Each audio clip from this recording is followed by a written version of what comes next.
جو لوگ اللہ کی آیتوں کو نہیں مانتے اور انبیاء کو ناحق قتل کرتے رہے ہیں اور جو انصاف کرنے کا حکم دیتے ہیں انہیں بھی مار ڈالتے ہیں، ان کو دکھ دینے والے عذاب کی خوشخبری سنا دو۔ یہ ایسے لوگ ہیں جن کے اعمال دنیا اور آخرت دونوں میں برباد ہیں اور ان کا کوئی مددگار نہیں ہوگا۔ بھلا تم نے ان لوگوں کو نہیں دیکھا جن کو کتاب یعنی تورات سے حصہ دیا گیا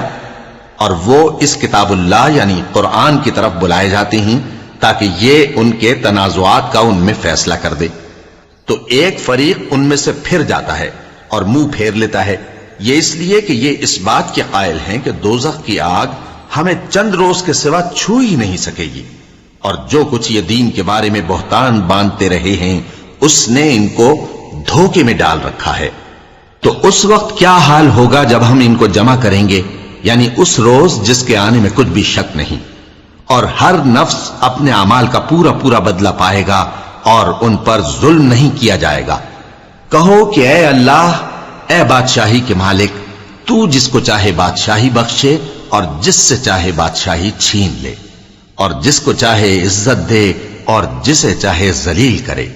ہر طرح کی بھلائی تیرے ہی ہاتھ ہے اور بے شک تو ہر چیز پر قادر ہے۔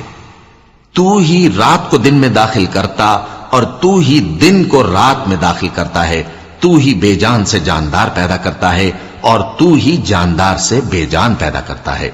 اور تو ہی جس کو چاہتا ہے بے حساب رزق بخشتا ہے۔ مومنوں کو چاہیے کہ مومنوں کے سوا کافروں کو دوست نہ بنائیں، اور جو ایسا کرے گا اس سے اللہ کا کچھ عہد نہیں۔ ہاں، اگر اس طریق سے تم ان کے شر سے بچاؤ کی صورت پیدا کرو تو مذائقہ نہیں۔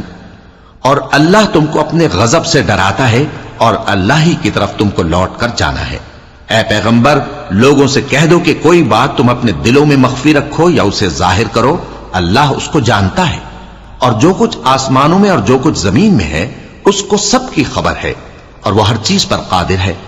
جس دن ہر شخص اپنی کی ہوئی نیکی کو موجود پا لے گا اور اپنی برائی کو بھی دیکھ لے گا تو آرزو کرے گا کہ اے کاش اس میں اور اس برائی میں